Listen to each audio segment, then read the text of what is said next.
Hi everyone, and welcome back to the Shane Plays Out of the Abyss Notes series, where I give my thoughts and notes and tips and etc. on running my intrepid party of players through Out of the Abyss, the 5th edition Underdark adventure at my friendly local game store. So if you're new to this series, this isn't a blow-by-blow actual play. This is, like I said, sort of a summary of here's what happened last time, here's kind of how I ran this part of the adventure.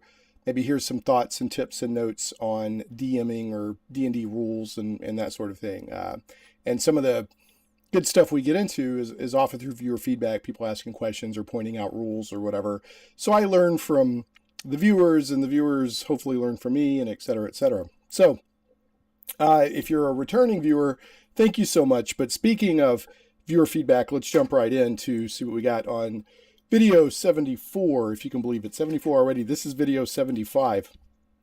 So I'm put on my +3 spectacles of viewer feedback, and I'm going to take off the old headphones because I don't need them on. So I'm going to do that as well. I had them on earlier testing.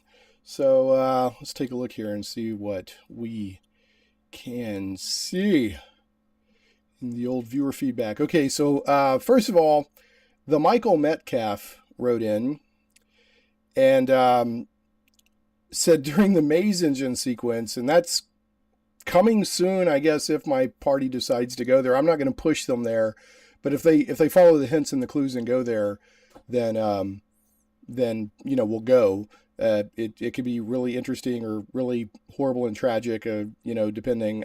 Michael Metcalf has gotten himself into a little bit of a corner here we'll talk about. He said, during the maze engine sequence, I rolled a 10 on the random chart, which is the roll that puts the PCs back to the slave pens of Velkenvelv. I wanted to stay true to the module, but I'm not exactly sure what to do now. Any tips? So he said, my players are really excited about being able to change history, like saving Slubludop from the Demogorgon, etc. But this seems like a lot of work on my end. I might just have to suck it up and start all over again. Haha. Thanks again, Shane, etc. Well, thank you, Michael, for writing in. So here's what happened. The maze engine in Out of the Abyss is this thing that can alter reality, and it's in the Labyrinth area of the Underdark. And it's not quite, I mean, it's not exactly like a deck of many things, but it has that kind of potentially massively disrupting random nature of a deck of many things. And what Michael rolled when his players were messing with it was they are literally, you know, the maze engine flashes, whoosh, and then they find themselves at the very beginning of Out of the Abyss in Velkenvelv, with all of their gear, experience, memories, hit points as they are now. So whatever level they are now, whatever gear they are or have, and all that they have, and boom, they're in the slave pits or the slave pens of Velkenvelv, and here we go again.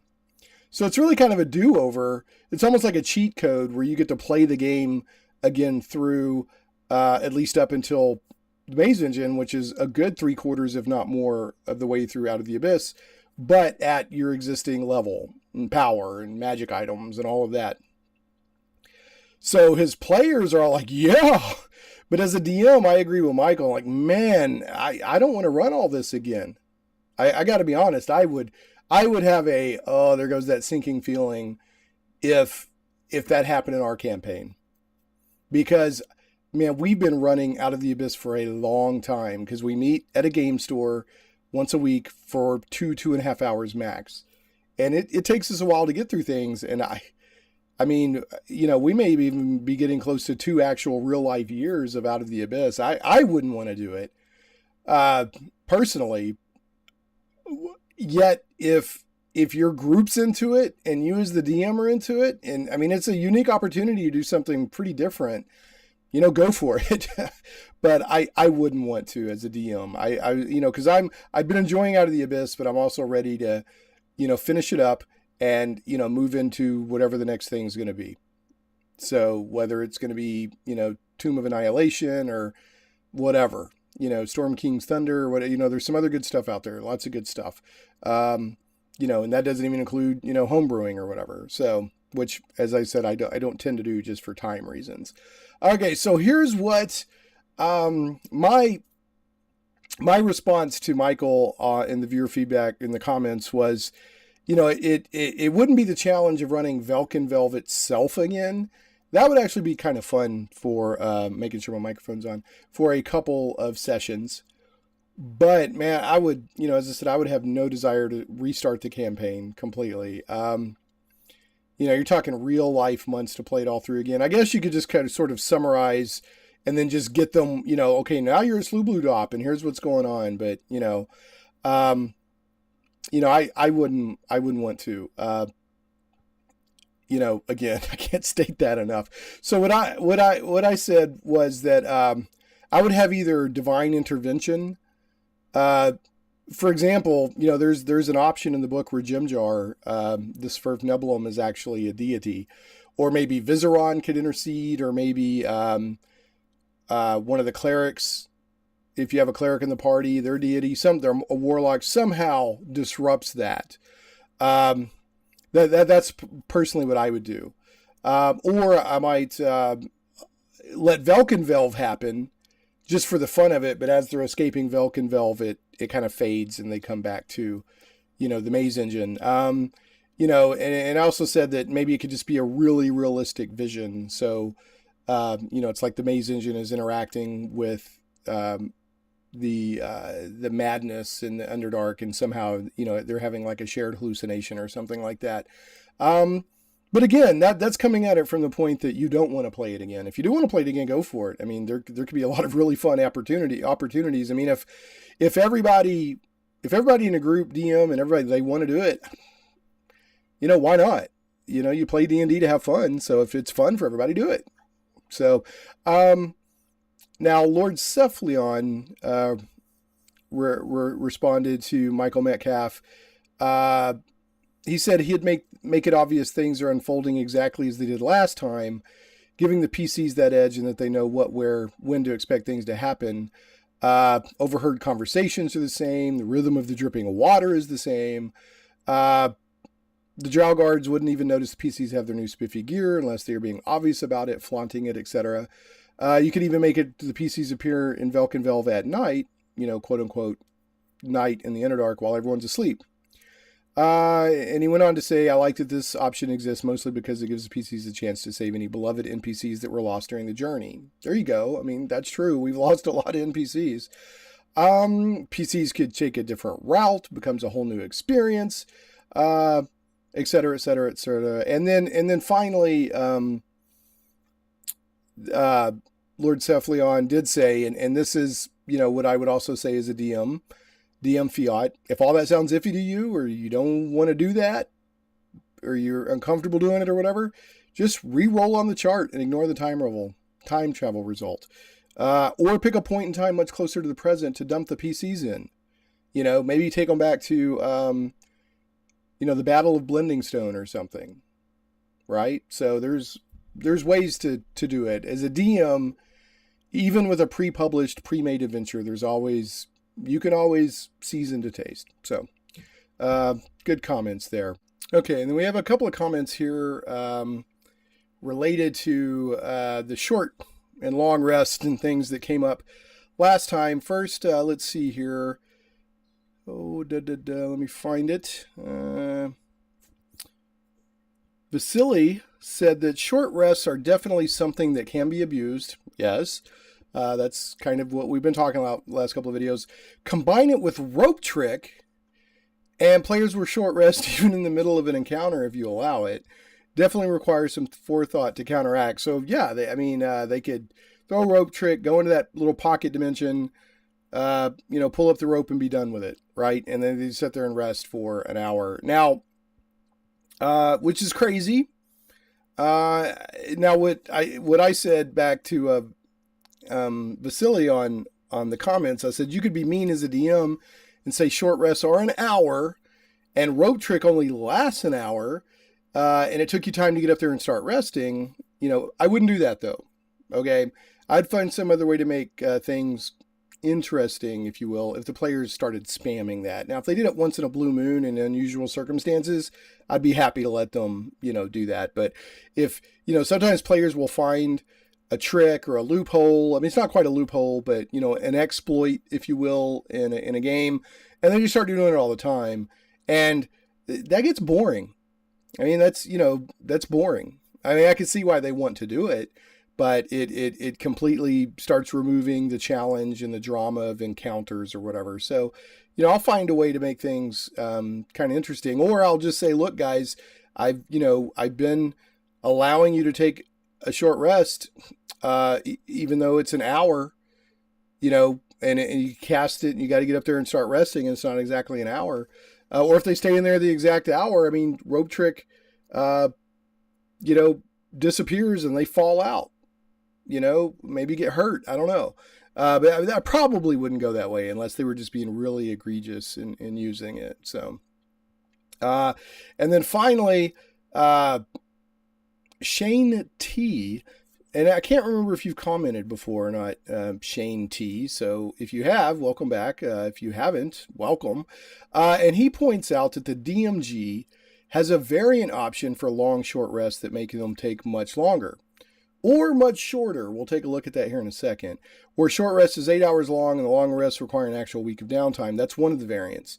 I don't think that is great for Out of the Abyss in particular, since you're essentially in this hostile territory nearly the whole time. I agree.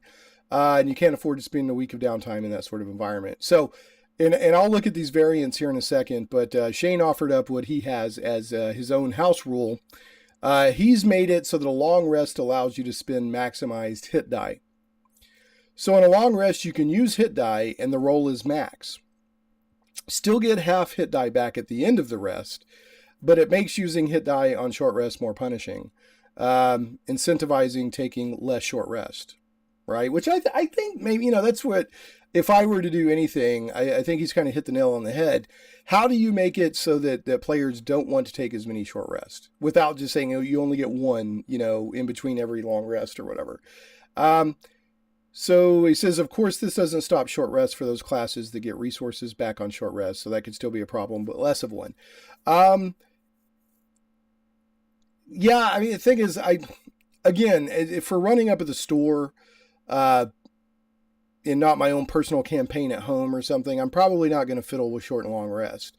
But if I was running a campaign of my own, maybe that was slightly more homebrewish or something, I would probably fiddle with it, because I do think that the short rest, take as many short rests as you want in between long rest, and the fact of what you can recover during short rest is a little crazy, a little, as they used to say, twinkish, a little OP.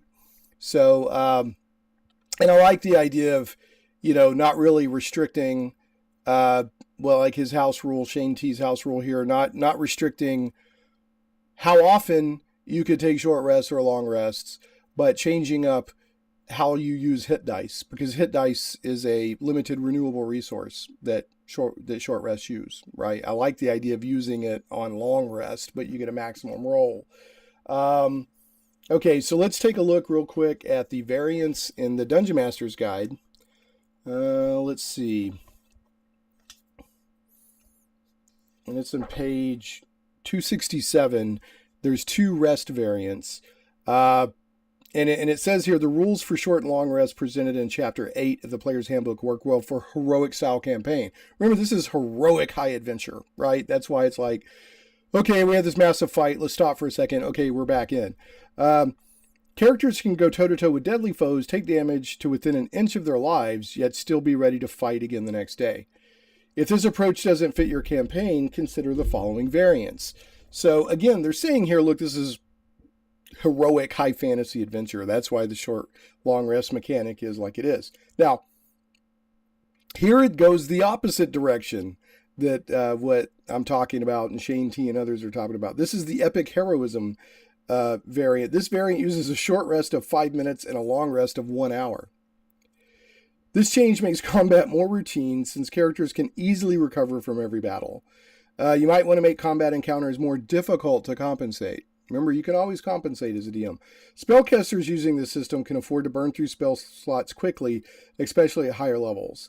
Consider allowing spellcasters to restore expended spell slots equal to only half their maximum spell slots, rounded down at the end of a long rest, and to limit spell slots restored to fit their level, or 5th or level or lower, only a full 8-hour rest will allow a spellcaster to restore all spell slots and regain spell slots of 6th or higher. So, so I'm not sure. I don't know if maybe they meant. I'm not sure, because they say, hey, consider them to only do this at the end of a long rest, and then they go on to say only a full 8-hour rest. So maybe I'm forgetting that there's like a difference between a long rest and a full 8-hour rest. I don't know. I just assume that a long rest is a full 8-hour rest. Okay. And then gritty realism. This is the one that Shane T is talking about. This variant uses a short rest of 8 hours and a long rest of 7 days. That's much more realistic. But remember, your D&D campaign does not have to be realistic. This puts the brakes on the campaign, requiring the players to carefully judge the benefits and drawbacks of combat. Characters can't afford to engage in too many battles in a row, and all adventuring requires careful planning. This approach encourages the characters to spend time out of the dungeon, which again, that's not a good fit for Out of the Abyss because it's one big dungeon. Although I guess you could say, there's civilized areas in the Underdark. It's a good option for campaigns that emphasize intrigue, politics, and interactions among other NPCs, and in which combat is rare or something to be avoided rather than rushed into. So there's some variance there. And I like what it was talking about here. So spellcasters using this system can afford to burn through spell slots quick. Oh, actually, hold on. Let me go back down. I like the fact that it pointed on the epic heroism that if you could take more rest and more long short rest more often in the epic heroism, then you can blow spells like crazy.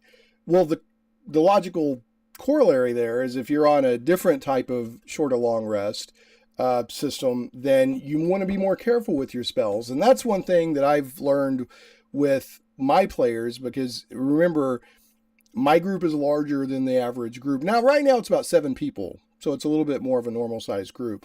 But I mean, I've had tons of players. And one of the ways that I've learned to challenge them is either by having very long combats that are making them go through all of their spells, because they'll Nova Burst, they just blow everything off at the beginning, and then we've used up all our big spells, or have another combat hit them, a nasty combat before they've had like a long rest. So, and that encourages them to be a little bit more careful with their resources and their spells and their powers and abilities and that sort of thing. Again, you don't want to cheat. You don't want to just make it hard just to be a jerk. You want to make it challenging to where they feel challenged. If any D&D game, unless they came to you at the beginning and said, we just want to feel like the baddest, so-and-so's walking around, we don't ever want to challenge, we want to plow through everything, and you're okay with that as a DM, unless that's what was agreed upon at the beginning, you want to challenge them. If they feel like they can just crush everything, yeah, that's fun on a certain point, but it'll also become kind of boring over time. So just want to point that out. And then finally, we had one other comment here from Shane T, and he's talking about the pushing and the knockback. Which I brought up last video, is I had a player get charged by Minotaur and pushed into a player behind them. And I was like, I don't really have rules for that. So I just basically gave them, 1d6 of damage each as if they had fallen 10 feet. And what Shane is saying here, Shane T, is he said read more. What did I just do there? Okay. As for pushing, knocking back, there is a precedent for it in the mystic Unearthed Arcana Psionics. So it's not really a rule, as he points that out. He says, it's not really a rule. One of them pushes a target, and if they hit someone, they take scaling damage based on 1d6 per 10 feet, like falling, right? So I think it makes sense, and is also what I would do ad hoc. Unfortunately, this is only in the Unearthed Arcana Psionics. Spells like Gust of Wind, Telekinesis don't do it. So, and it sounds like that also implies that you would have to get pushed 10 feet before that damage applied, if I'm understanding that correctly, whereas I just said, hey, you're standing right in front of each other, but a charging Minotaur just hit you and knocked you back into the person behind you. You're both going to take a little bit of damage from that, even though they're only like a foot apart or 5 feet apart or something. So anyway, thanks for the comments, everybody. That's it for viewer feedback. I'm going to kind of dig into what happened last session. They're in the Yeenoghu's hunt session, which is which is a really dramatic and kind of fun encounter, or it could be incredibly deadly depending on what your players do, which fortunately for my players, they played it smart. But before I get into that, I wanted to always like to try to talk about gaming rules or mechanics or whatever, things about running D&D that came out of last session, before I start giving a recap. And the main thing that came out of last time was one of my players. I at the end of last session, before everybody left, it had been a while since I added up XP, and the way I do it in my campaign is every few, I have an XP log that I track, and every few sessions I'll say okay, and I'll add up XP and I dole it out, and then I'll put it on our secret Facebook group and say here's your XP and let me know if you leveled up and if so what you did and da da da. Well, this time we had just enough time. I went ahead and threw it out there while everyone was still wrapping up, and 2 or 3 players leveled up, and one of the players who plays a moon elf warlock. This was the warlock that caused the whole kerfluffle, the diplomatic craziness at Gauntlgrim over touching the drow with the stone and mantled Dareth, the gem that had the demon lord in it and all that. Well, anyway, she said, I want to take a level of barbarian. I said, okay. I said, that's totally fine. However, you've been a moon elf warlock for all of these levels. Suddenly you're taking barbarian. So what I would like is some sort of in-game story explanation why you're taking barbarian. And I made it clear. I said, I'm not telling you can't take barbarian. I'm not going to be like Simon Cowell on American Idol and X your story.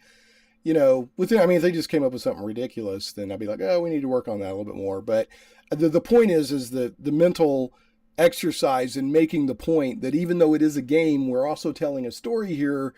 And if I think they're getting higher level. They're 8 or 9 now, something like that. They should be higher level at this point in Out of the Abyss, but the party has been so large at various times that they haven't leveled up as much, but they've been able to hang with the game in the campaign because they're so big. But now they're getting, to where they're leveling faster and being more of a standard sized group.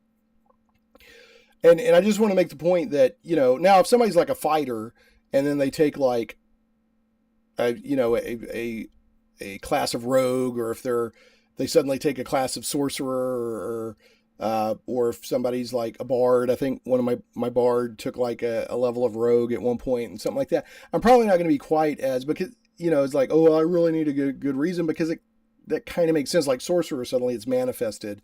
Or, if you're a bard fighter and you could take one level of rogue because you're starting to manifest kind of roguish tendencies. But to go from being a moon elf warlock to suddenly taking a level of barbarian, again, I didn't say you can't do that. And I bent over backwards to make sure I wasn't saying that you have to make your case and prove it to me. I was simply saying you can do that, but I want some kind of an explanation as to why. We even threw around a couple at the table the other night. This is the character that carries wave, the trident. The legendary weapon that they got from White Plume Mountain. Is it somehow influence of wave? Is it the madness of the Underdark? Just this, this environment they're in suddenly, having an effect. Is it, witnessing, because they just witnessed a demon lord fighting a huge demon? Was it, and it was just crazy. And that's what happened this past, was it an after effect of that, mixing with the Fair's Rest and the madness and everything. So I even offered out some thoughts. So again, I wasn't saying make your case before you can do that. I was just saying, why? And I don't do that very often. So I think, it kind of caught the player off guard, which is why I was, I really spent some time saying, look, I'm not telling you can't do that. Let's have some fun with it as a story and explain to me why that would happen. And interestingly enough, they ended up not, I think they just took another level of warlock, was the follow-up that I saw on our Facebook group for our D&D group. So there you go. But that was just something I did. It was a little bit different. It was spur of the moment. I hadn't thought that out. I was like, I'd kind of like to know. So what's your thoughts on that as a DM? Was that, too unusual of a request? Do you agree with that? Have you ever done similar things with your players? If you're a player mainly and your DM asked you to do that, would you be like, no, I mean, everybody can just take whatever the level they want. How would you feel about that? Be curious to get your thoughts. And then we finally had a wild magic due to Fair's Rest. I think that's the first time, or at least it's been so long we've forgotten about it, that casting spells in the Fair's Rest caused a wild magic result. And so I was excited about that, but disappointingly, it just made, I think, soothing music or something like that emit from the character in question. So we were all like, yes, and they were like, oh, because we wanted something crazy. But oh well. Remember, if you're in the Fair's Rest, in an area that has Fair's Rest in it, not just the Underdark in general, but has to be in the Fair's Rest, that mystical energy in the Underdark, and you cast a spell, every time you cast a spell, you roll a d20, and if you roll a 1, then you go roll on the Sorcerer's Wild Magic Surge table in the Player's Handbook. So just remember that. So, okay, so here's what happened last time. At the end of the previous session, they had been exploring the Underdark, and they had heard sounds of battle ahead. So one of the players had gone ahead and seen something that was pretty crazy, and here's what they saw. It was just one character kind of stealthed ahead, and it said, as you move forward, the sounds of furious battle grow louder. This is on page 184. This is the Yeenoghu's hunt. We're going with Yeenoghu. I guess it could be Yeenoghu if you want, but we're going with Yeenoghu. So it's page 184, Yeenoghu's hunt. And this is actually a really important encounter, not just for the Labyrinth, but for the campaign as a whole, because not only is it really kind of interesting from a storytelling perspective, but they can get up to 2 ingredients for Vizeron's plan here, which is very important for the end game of the entire campaign. So as you move forward, the sounds of furious battle grow louder. The tunnel ends at a ledge 20 feet above the floor of a large cavern, giving you a perfect view of the conflict below.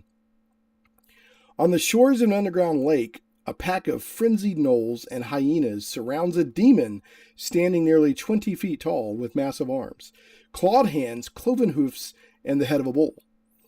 No bull. This is a goristro, whose heart Vizeron Devere has instructed you to claim. Leading the gnolls is a figure of fearful countenance, 12 feet tall with the head of a snarling amber-eyed hyena. He wields a massive triple flail, whose whirling heads smash into the larger goristro. The gnolls howl their master's name as he strikes swiftly again and again. Yeenoghu, Yeenoghu. So, or you could do like that hyena laughter, like Yeenoghu or something. I know it was more like a like a goat. I don't know. Anyway, so anyway, that's what they saw, and they were like, "Whoa!" And I stopped the description there, even though there's more in the flavor text, the descriptive text, because I want more of the group to be there to see that. And there's a madness roll that happens after, the scene plays out. So I wanted more of the group there for that. So at the beginning of this session, they kind of, whoa, and they crept back and shared with the party what they saw. So the party immediately began planning and thinking, and they were like, I think that they went ahead and figured out, I think it was on their own. I'm not sure if I prompted them or whatever. They figured out that Yeenoghu is a demon lord. I may even outright told them based on what they've already learned while they're in the Underdark. And they were like, what do we do? So they started strategizing. And they asked me, how long is this fight going to last? I'm like, I don't know. I don't know how long this fight's going to last. Now, by the encounter written in the book, what should happen is that Yeenoghu defeats the goristro and fairly soon after that leaves, and the gnolls stay behind. But it's possible that the players can provoke a fight with Yeenoghu, which is not a smart idea, but they can do it. The book is even like, that might not be good for the party, but it's definitely something that can happen, players being players. So they're strategizing, and well, what if we do this, and what if we do that, and how, what's the area of effect of this spell? And they're asking me, how big's the cavern and all this stuff? And I just said the cavern's big because the book doesn't really say, but it does make it sound like it's a pretty big cavern. And the tunnel you come to at the end, you're on a ledge that drops about, looking over a ledge that drops about, I think, 20 feet down into this cavern. And then I made it so that the main combat was about 70 or 80 feet out. And I did that on purpose so that if they were going to pick a fight, or for the combat that's probably going to follow with the gnolls after Yeenoghu leaves, I wanted them to have to strategize and think, and there's some range going on, and they can't just run right up and start hitting them, because they're going to kill these gnolls. Let's be honest. But I wanted to make a little bit more difficult strategy and tactics wise, to give the gnolls a chance to hang in there for a couple more rounds, because they're going to get a couple of really good things for the game here. So I didn't want them to just walk right in and get it. Remember, like one of the things I try to do as a DM is try to find the right challenge level without cheating. I want them to have fun. I don't want to cheat, but I want to give them a challenge level. So they're doing all this, what if we, and it kind of sounded to me like they were going to attack Yeenoghu. Which I would have let them if they absolutely wanted to. Again, I'm not a DM that says you can't do that. I may throw up a couple of roadblocks, and if they plow it right through, hey, it's your game. You do what you want. So what I did is I asked the cleric to give me a religion roll, because she's sitting there listening to all this discussion. She rolled a 19. So I told her, I said, as you're listening to all this, the only thing you can keep thinking from everything that you know from either in your schooling or your training or talking to other clerics or whatever, is that a demon lord from the abyss is an incredibly fearsome opponent. This isn't just your average, let's go beat up on it opponent. And I said that's just what you keep thinking while, it keeps coming to your mind while all this discussion's going on. And I just left it at that. So that was my way of telling the cleric, and in turn the party, the players, that if you pick this fight, it's a really tough fight. And that's all I did. And I didn't say anything else. And if they had rolled really low on their religion check, I probably would have just said something like, you're pretty sure demon lords are tough. And I would have left it at that. But since they rolled a 19, I'm like, that this is no average opponent. This isn't just fighting some monster. So anyway, so they were like, yeah, let's go watch and see what happens. So I think they kind of wanted to just see what happened and to see, did they have to fight the demon lord and stuff like that. So and I think that was a good example of a hint, or a DM a hint without twisting their arms and telling them what to do. It was giving them the information to base their discussion on. And if they had, again, there's probably a couple of players in the group that would have said, let's just go attack Yeenoghu and see what happens. Sure, I would let them do that. I might say, well, okay, whoa, but I would still let them do it. So they went back and they're watching this fight. And here's what they see after 2 or 3 more of them kind of creep up to the ledge to watch. And then the warlock, who has telepathy, kind of got 25 or 30 feet away from them. And then the rest of the group, including, the expedition or whatever, is like another 30 feet back. So the warlock with the telepathy is kind of keeping everybody connected. So they're describing, and the people that are watching are describing telepathically what they're seeing. So here's what they see. They start watching again, those that crept forward, and they did roll a stealth, which I, as a DM, I know it didn't matter, because this fight, any creature in the cavern is so focused on this fight I mean, the players would have to go out of their way to draw attention to themselves, in my opinion. So the gnolls are howling their master's name as he strikes swiftly again and again. Yeenoghu, or Yeenoghu, Yeenoghu. And this huge goristro is fighting Yeenoghu, who is a 12 foot tall with a fearful countenance. The head of a snarling, amber-eyed hyena wields a massive triple flail whose whirling head smashes into the larger goristro. So the larger demon roars, the goristro, slashing with its bull horns and flailing with its claws, but to no avail. Yeenoghu evades or shrugs off its attacks. Even, note that, he does get hit sometimes, but he just shrugs it off. Even as gnoll archers pepper it with arrows. Then the gnolls swarm the goristro as it begins to falter, bringing it crashing to the ground. In less than a minute, the battle is won. I don't even know if I put that less than a minute thing in there, because they were out there talking for a while, but I guess less than a minute after they started watching again. The demon lord Yeenoghu pulls back the goristro's head by the horns and rips out its throat with his teeth. The demon, he throws back his head and his howl of triumph echoes through the chamber, shaking the stones themselves. Several hyenas nipping at Yeenoghu's heels leap onto the goristro's corpse and begin feasting on its flesh as you watch these hyenas transform into gnolls. So, now here's the thing. As soon as that's over, any adventurers witnessing this horrible tableau must succeed on a DC 12 wisdom saving throw or gain 1 level of madness. Remember the rat madness rules from Chapter 2. Now, all the players I had watching, they succeeded, so it's no problem. If this causes the character to suffer a bout of indefinite madness, depending on how much madness they already have, which we've talked about many times in this series, determine the nature of the madness using the indefinite madness of Yeenoghu table in Appendix D. So you would get madness specific to Yeenoghu, not just the madness from the DM's guide. If I remember right, in the appendix for Out of the Abyss, each of the Demon Lords listings has its own madness table. So, or several of them do, if not all of them. So what happens here, it says Yeenoghu has been wandering the Underdark since he was first summoned, and the adventurers have run across him and his pack. The character's only advantage at this moment is that they haven't yet been detected. Considering their level at this stage of the adventure, the players might be creating new characters quite soon if they dare confront the Demon Lord. That's what the book says.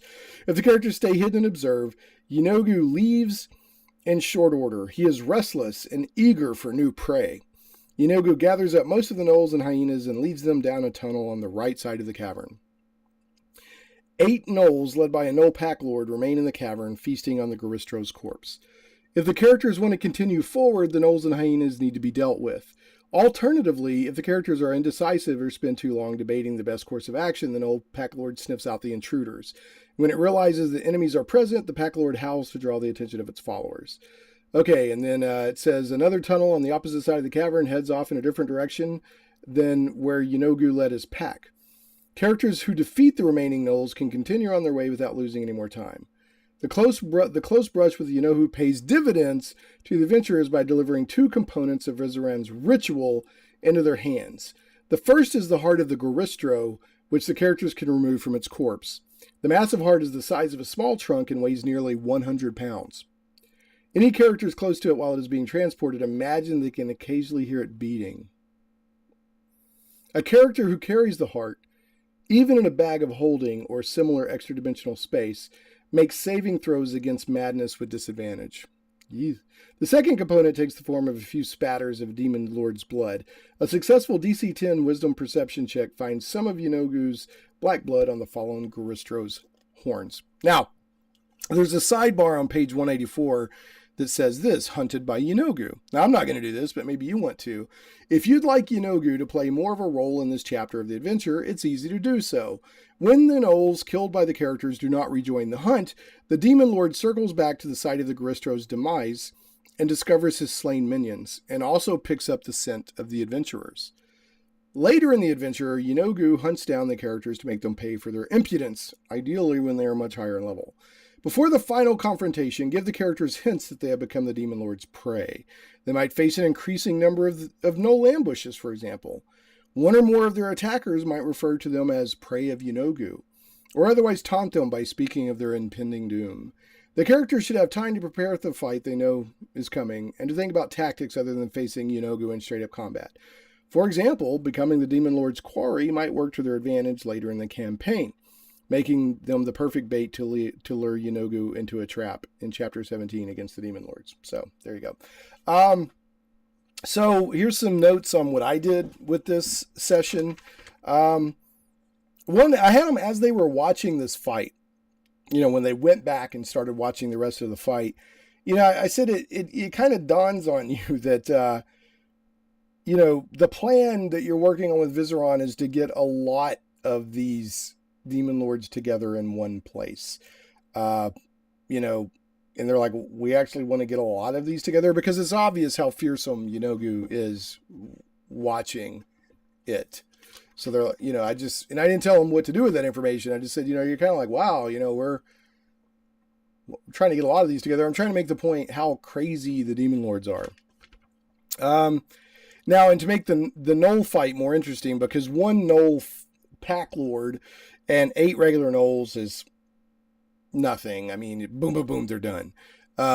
So what I did is I gave them 1 fang of Yeenoghu, 2 pack lords, and 6 gnolls, 6 regular gnolls. And I made the regular gnolls to be the gnolls that were transforming from hyenas. So they were like brand new. They were like, before the fight started, they were kind of dancing around and, obviously kind of amazed and, preoccupied with their new forms and intelligence and that sort of thing. So yeah, again, it was 1 fang, 2 pack lords, and 6 gnolls. And then, during the description of the fight, while they're watching the fight, the players guess, maybe we can get some demon lord blood. So that wasn't a problem for my players to find it. If your players, if it's not connecting, hey, this demon with his horns was fighting a demon lord, and we need a few drops of a demon lord's blood, maybe find a way, or maybe if they say they're looting or inspecting, just give them a perception roll and say, hey, you notice there's some blood on this goristro's horns, but yeah, they can get the heart of the goristro and then get the horns, or the, not the horns, the blood of a demon lord. And I think one of my players likes to collect souvenirs for the guild, and I think he took at least one of the horns off of the goristro. So I did that. Another thing, I had we don't really get an exact description of how big this cave is. I made it pretty big. Again, on purpose, I even drew like a little outline on the map of the goristro's body, and it was a good 70, 80 feet out from the ledge. And they were all asking, well, where, because they were, my group was like, where are all these gnolls that are eating on the, because they wanted them all on the corpse, so they could just throw they throw, what's it called? Hunger of Hadar a lot, the warlock does. And they just wanted a Hunger of Hadar right on that corpse and catch everything in it and all that. And I said, well, a couple of them are at this point, but the rest of them are kind of prancing around all over the place. And the more experienced gnolls are just kind of watching them, almost amused, like the older veteran, greenhorns. So, I kind of did it that way on purpose. Now, they did end up casting Hunger of Hadar, which is kind of an area effect spell, on the corpse and catching as many as they could within there, but they didn't get everything. And I even had the gnoll, the fang of Yeenoghu gnoll, who's kind of in charge. He wasn't in it, but he saw what happened, and he used his first action to start yelling, like, to me, come to me, to get as many of them as possible to go out of the Hunger of Hadar and to him. And they were like, oh, that was kind of smart, because they just figured, I guess, he would start fighting them. So, one of the ways that you can increase the challenge level, or, if in my party, they spam Hunger of Hadar all the time. Hunger of Hadar, Hunger of Hadar. So find realistic, challenging, or not realistic. I mean, it's a fantasy game, but things that aren't just outright cheating, right? Well, your Hunger of Hadar doesn't have any effect. Don't do that. Just like, okay. So the leader sees what's going on and starts yelling. And over the next couple of rounds, they all came out of the Hunger of Hadar and were surrounding him because they could hear his voice. Because Hunger of Hadar doesn't interfere with hearing. It's just sight. So we did that. Sooner rather than later, the fight did end, although it lasted a little bit longer because of the lay of the land, if you will, and how spread out the gnolls were and everything. After the fight, they teleported the entire goristro back to Vizeron, so they didn't have to worry about carrying the heart and hearing the boom, boom, boom, boom. It's kind of creepy. And Vizeron again was like, as much as Vizeron is going to show it, was pretty thrilled to have an entire goristro's corpse, because they already brought him an entire beholder's corpse. So, I mean, he's just racking up crazy components and opportunities to study stuff. So, he's almost thinking to himself, this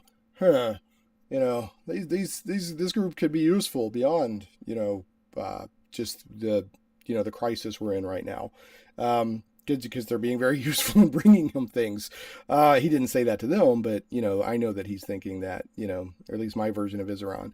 And they did get the 2 ingredients, the Demon Lord's blood and the Goristro's heart, because they were already like, hey, is there blood on those horns? They were right on top of that. So there you go. And that's pretty much it. That's this session. Next session, we should be going to the Gallery of Angels to get the feathers. And then we may or may not go to the maze engine. That will completely depend on, I'll drop a couple of minor hooks via the Modron that they have with them. And if they decide to go that way, they can. And if not, that's fine. So remember, the maze engine, as crazy as it is not a mandatory encounter in this at all. And the other encounters I talked about before were the Filthriddens. I'm not going to do the Filthriddens. It's an interesting encounter, but it doesn't add to the campaign at all. There's sort of interesting thing about there's cultists in this Filthriddens, which is a shanty town in the Underdark, that some cultists to Yeenoghu have sprung up. And one of the cultists, Grisha, is kind of the lead cultist, I think, can actually act as a guide, if I remember right. Let's see. And you don't have to fight Grisha. Grisha can actually be, somewhat helpful, I think, with giving information, may even guide them a little bit, if I remember right. And then, if Grisha was like, well, do you want to serve Yeenoghu?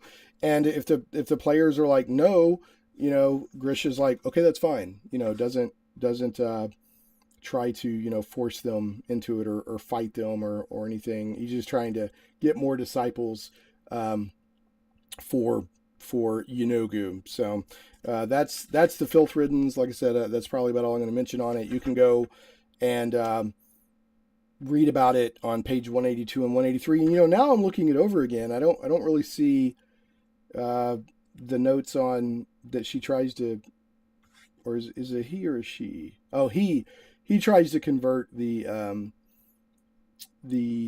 party to serving Yeenoghu, because Yeenoghu saved them from the Minotaurs. So, and Grisha is a gnoll, if I remember right. So, let's see. Yeah, Yeenoghu and his, let's see. No, the sole witness to this carnage was Grisha.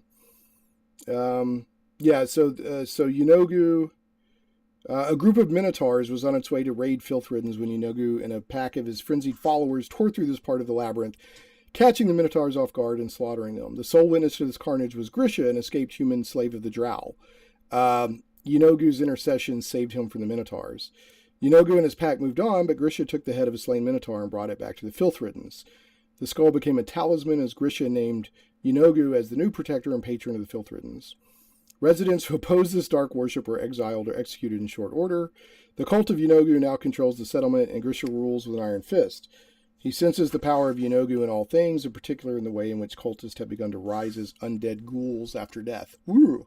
So Grisha can recount the history of the Filthriddens and how Yeenoghu saved its denizens from the oppressions of the Minotaurs. He can reveal how he spent years as a slave of the Drow. He seeks new disciples to grow his cult's power. If a fight breaks out, 12 cultists will support Grisha, and let's see.